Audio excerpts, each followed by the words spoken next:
टिटहरी, बाज और समुद्र की कहानी।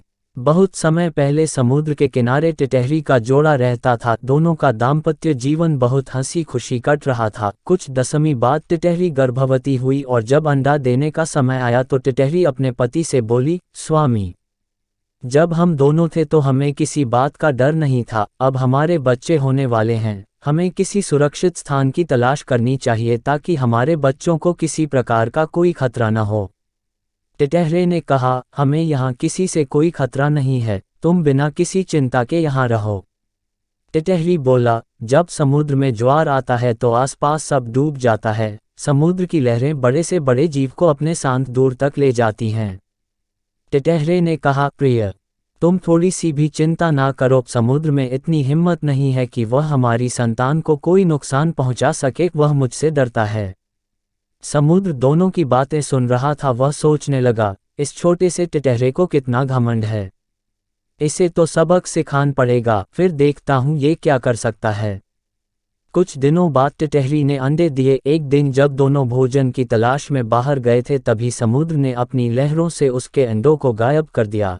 जब दोनों लौटकर आए तो अपने अंडों को गायब देखकर टिटहरी परेशान होकर रोने लगी और टिटहरे से क्रोधित होते हुए बोली, मैंने तो आपसे पहले ही कहा था अपने अंडों को सुरक्षित जगह रख लेते हैं, परंतु आपके घमंड और अभिमान के कारण मेरे अंडों को समुद्र बहाकर ले गया।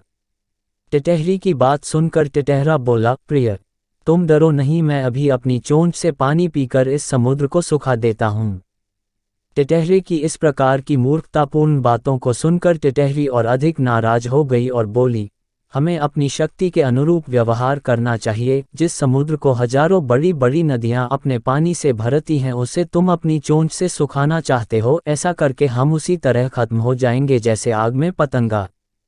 टिटहरा अपनी चोंच से समुद्र को सुखा देने की बात पर अड़ा रहा। अंत में टिटहरी के मुख से खरी खोटी सुनने के बाद टिटहरा इस बात पर तैयार हो गया कि वे दूसरे पक्षियों के पास जाकर उनसे मदद मांगते हैं, शायद कोई समाधान निकल आए। टिटहरी और टिटहरे ने सारस, बगुला, कबूतर, मोर आदि पक्षियों को बुलाया और अपनी डैग भरी कहानी बतलाई। सभी पक्षियों ने कहा, हम तो समुद्र के सामने अशक्त हैं, परंतु हो सकता है गरुड़ हमारी कुछ सहायता कर दे। इतना कहकर सभी गरुड़ के पास पहुंचे और उसे अपना दुखड़ा सुनाया। सभी ने एक स्वर में कहा, आपके होते हुए समुद्र हमें परेशान कर रहा है। आज उसने टिटहरी के अंडे चुराए हैं, कल किसी दूसरे पक्षी को परेशान करेगा। ऐसे तो पक्षी जाति ही समाप्त हो जाएगी।